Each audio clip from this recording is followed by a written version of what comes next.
After years of planning and the release of 5 separate feature films, Marvel now had the opportunity and the pressure to go along with it to deliver the epic film that movie audiences have been longing for. Marvel Studios is going to take all of their top superheroes and they're going to put them all together in the Avengers. That's the most ambitious movie I've ever seen. We have a new challenge with the Avengers that we hadn't had before.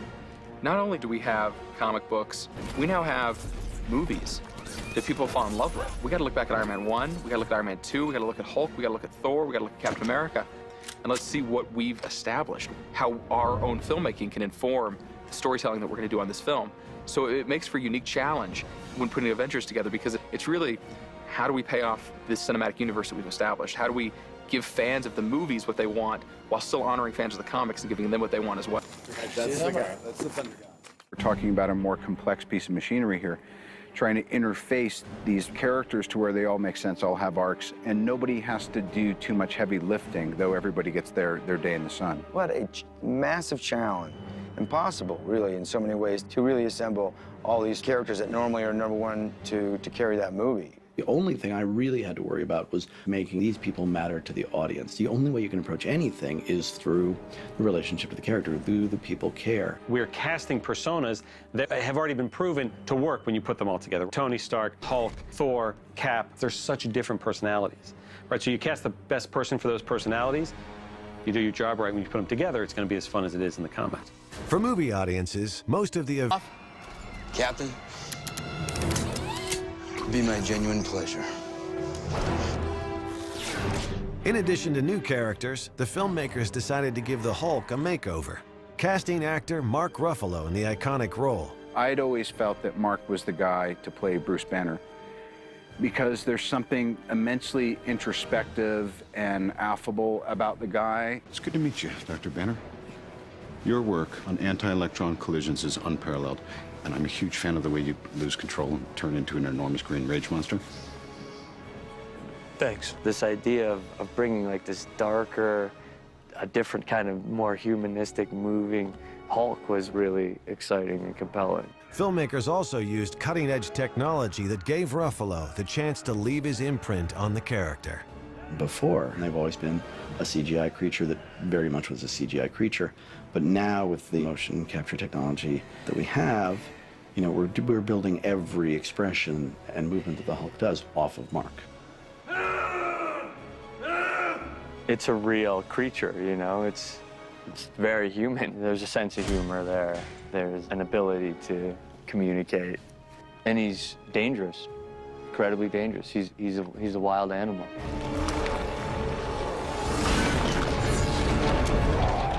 And the Hulk wasn't the only hero getting a new look.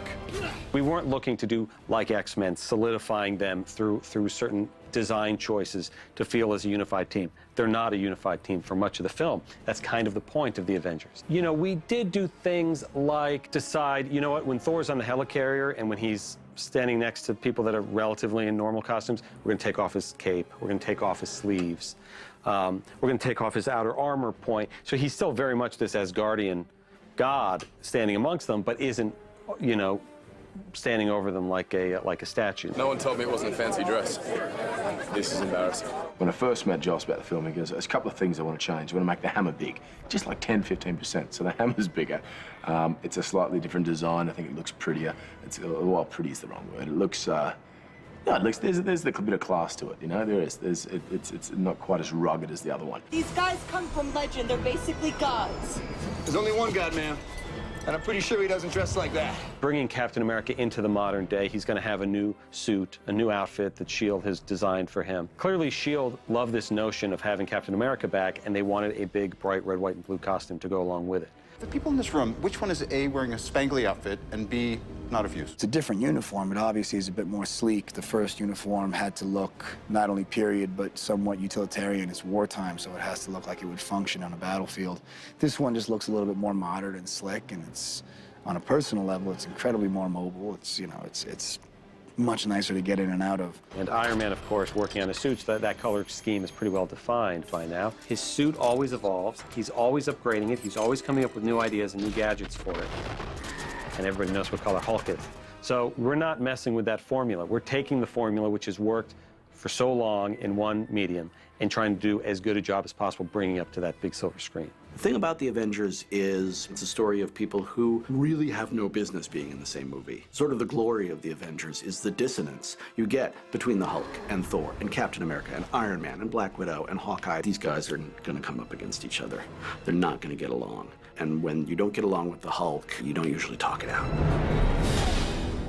It's dangerous. For Joss Whedon, capturing the Avengers' dysfunctional dynamic on film was no easy task. This is the day that I have dreaded the most since I wrote the script. I have all of the principal characters except for Jeremy Renner. I have 1 through 6 on the call sheet, all in the same room, all talking over each other.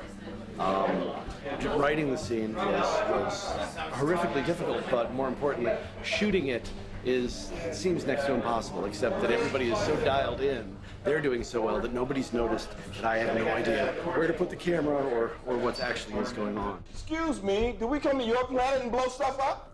Good. No, that's good.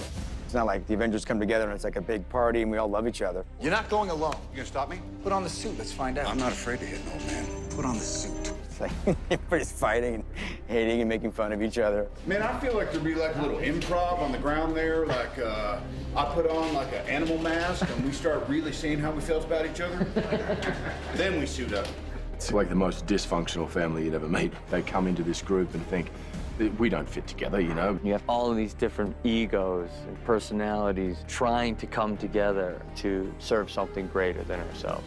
Now, they're all incredibly powerful, but because of their abilities and their power, they're very alone as well. You speak of control, yet you cause chaos. This is MO, isn't it? I mean, what are we, a team? No. We're a chemical mixture that makes chaos. We're a time bomb. For the Avengers to come together, you need a threat that is very, very big, and you need a threat that is incredibly destructive, and you need to cause mayhem that makes the audience go, how are they ever going to stop that?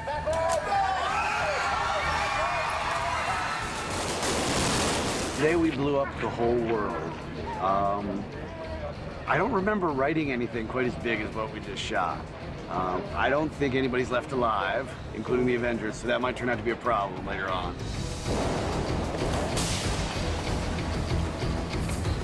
We blew up 15 cars. We had 21 explosions, 30 to 40 stunt people, 350 extras. I mean, if that doesn't get your blood going, then nothing will.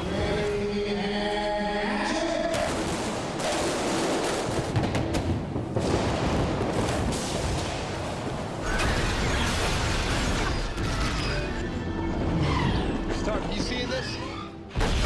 Seeing, still working on believing. I think what makes this film stand out is the grounded nature with which Joss has infused this film. In my mind, a throwback to what people loved in Iron Man, the original. It's everything that Joss loves about sci-fi, which is being able to escape in this otherworldly reality, but have it still be heartfelt and sincere. This is Loki. This is monsters and magic and nothing we were ever trained for. There is a lot of depth to this movie, but it's such a historic story of like coming together and like fighting the bad guy. What are you asking me to do? I'm asking, what are you prepared to do? It looks awesome. You know, yeah, superheroes flying through buildings and the risk factor goes up. So to see the Avengers battling it out in the streets of New York is pretty epic. The power surrounding the cube is impenetrable. Thor's right. We got to deal with these guys. How do we do this? As a team. Marvel's The Avengers premiered on April 11th, 2012. An intense journey was about to pay off. The movie's finished. People are about to see the movie. What started as Stan Lee, 50 years ago, 45 years ago, coming up with this idea to put all the heroes in one story, and what continued about 6 or 7 years ago with 3 or 4 of us in a room saying, wouldn't it be cool if? And now here it is. It's pretty amazing. I remember when we were all huddled around an Italian dinner table waiting for the numbers to come in on the first Iron Man. And my take back in the day with John and with Kevin and Jeremy and everybody was always, well, let's see how far we can go with that. And then we had a bunch of fun doing the second one. And this time I feel like all 3 of the avenues that have been explored so far with Cap, Thor, and Tony have all worked in and of themselves separately. So that's more than enough to imagine that putting us together should be really exciting. Well, the real diehard fans, you know, and like the Comic-Con folk and all that, of which I'm kind of one, honorary one, have been wondering and imagining if something like the Avengers would ever happen. So, you know, they get their wish this year.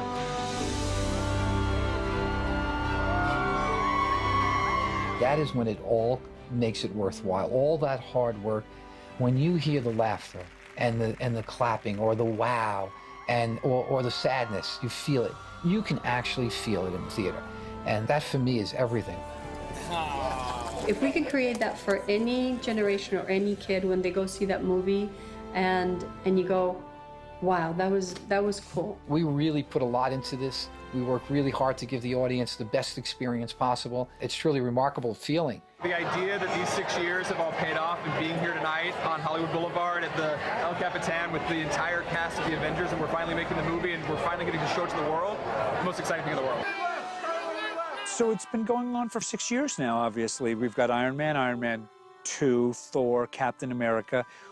These are all chapters in a book, in a kind of giant epic novel, pop culture mythology that's very American, very unusual, and this is where it all pays off.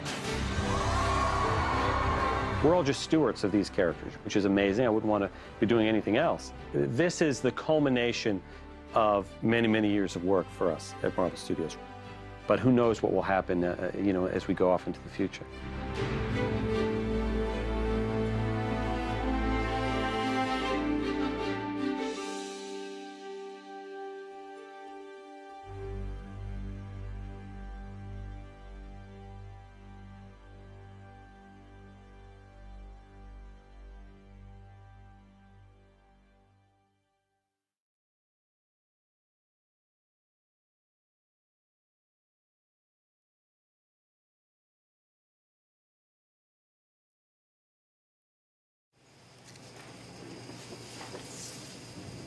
Cut it! Cinema history. There we go.